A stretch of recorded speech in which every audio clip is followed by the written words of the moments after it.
নমস্কার বন্ধুরা, cook with dishes ফ্যামিলিতে সবাইকে জানাই স্বাগত। আজকে আপনাদের সঙ্গে দারুণ একটি নিরামিষ রেসিপি শেয়ার করে নিলাম।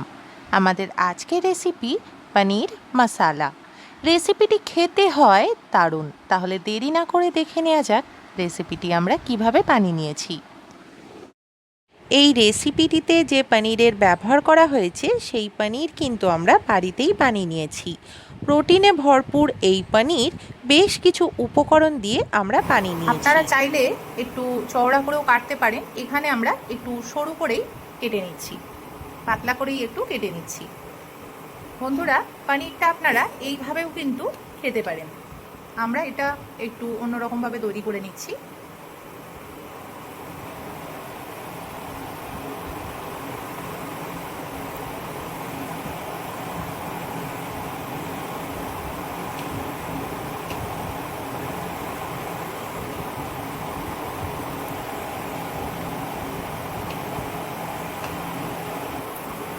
পনিরটা আমরা কেটে নিয়েছি, দেখতেই পাচ্ছেন কিভাবে কেটে নিয়েছি। একটু যেগুলো লম্বা ছিল সেগুলো একটু মাঝখান দিয়ে মিডিল দিয়ে কেটে নিয়েছি।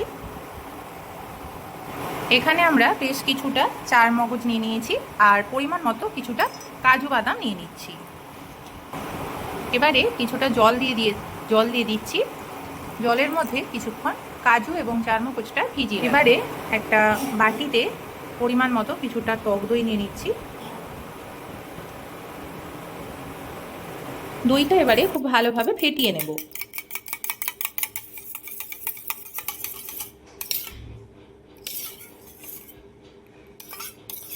এখানে আমরা একটা কড়া বসিয়ে নিয়েছি, কড়াটা একটু গরম করে নিয়েছি। এবারে এর মধ্যে আমরা পরিমাণ মতো কিছুটা সাদা তেল দিয়ে দিচ্ছি। তেলটা একটু গরম করে নেব। তেলটা গরম হয়ে গেছে, এবারে আমরা কেটে রাখা পনিরগুলো তেলের মধ্যে দিয়ে দেব।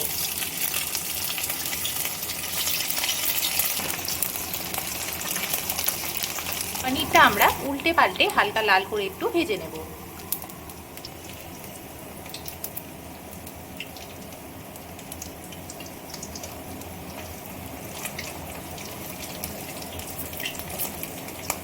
পনিরগুলো ভেজে নেওয়া হয়ে গেছে, এবারে আমরা পনিরগুলো তুলে নেব।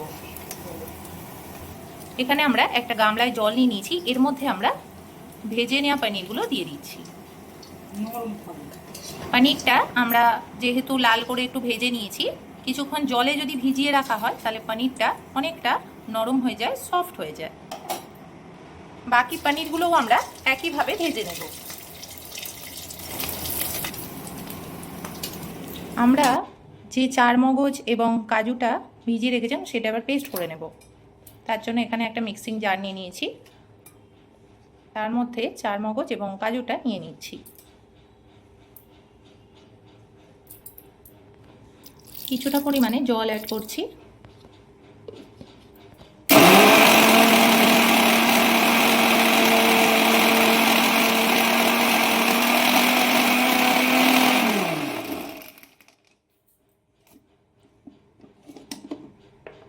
এবারে ওই তেলের মধ্যে কিছুটা পরিমাণে গোটা জিরে দিয়ে দিচ্ছি।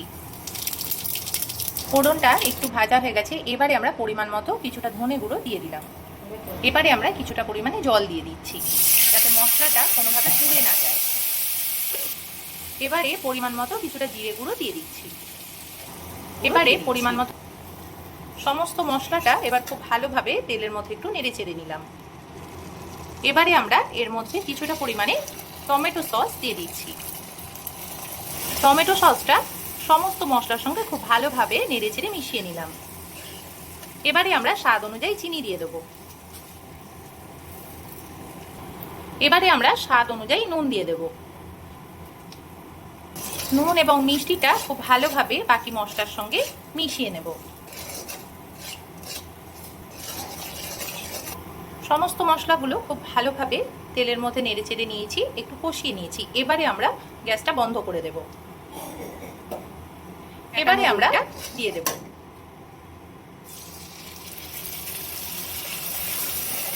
দইটা সমস্ত মশলার সঙ্গে খুব ভালোভাবে নেড়ে চেড়ে মিশিয়ে নেব।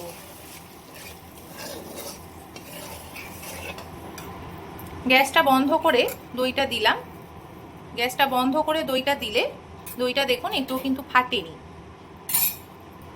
সমস্ত মশলার সঙ্গে খুব ভালোভাবে দইটা মিশিয়ে নেব।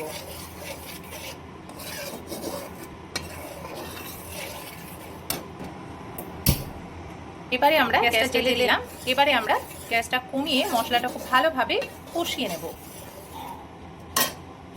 মশলাটা খুব ভালোভাবে কষিয়ে নেওয়া হয়ে গেছে। এবারে আমরা চারমগজ এবং কাজুর পেস্টটা দিয়ে দেব।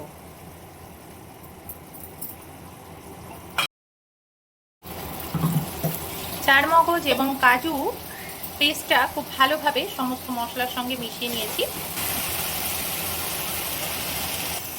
বন্ধুরা, আপনারা চাইলে এর মধ্যে পেঁয়াজ এবং ক্যাপসিকামও অ্যাড করতে পারেন। সেক্ষেত্রে প্রথমেই পেঁয়াজ এবং ক্যাপসিকামটা একটু ভেজে নিতে হবে। পেঁয়াজটা একটু ভালো করে ভেজে নিয়ে তার মধ্যে ক্যাপসিকাম দিয়ে তারপর বাকি মশলাগুলো অ্যাড করতে হবে। মশলা থেকে দেখতেই পাচ্ছেন তেলটা ছেড়ে গেছে।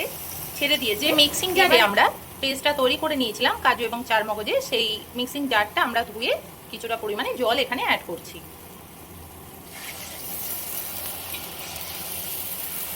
সমস্ত মশলাটা খুব ভালোভাবে জলের সঙ্গে মিশিয়ে নিচ্ছি।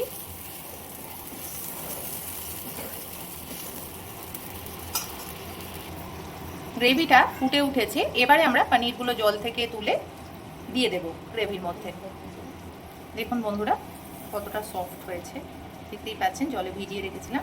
এবারে আমরা পনিরগুলো গ্রেভিতে দিয়ে দেব।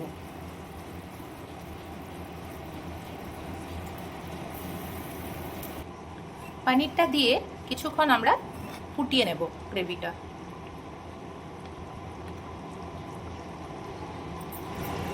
গ্রেভিটা দেখতেই পাচ্ছেন বেশ মাখো মাখো হয়ে গেছে। এবারে আমরা ওপর থেকে একটু ধনেপাতা কুচি ছড়িয়ে দিলাম।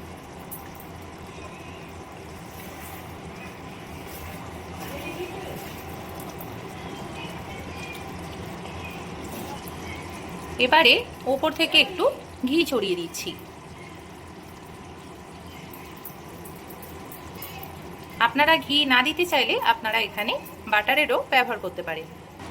এবারে আমরা ওপর থেকে কিছুটা গরম মশলা গুঁড়ো ছড়িয়ে দিচ্ছি।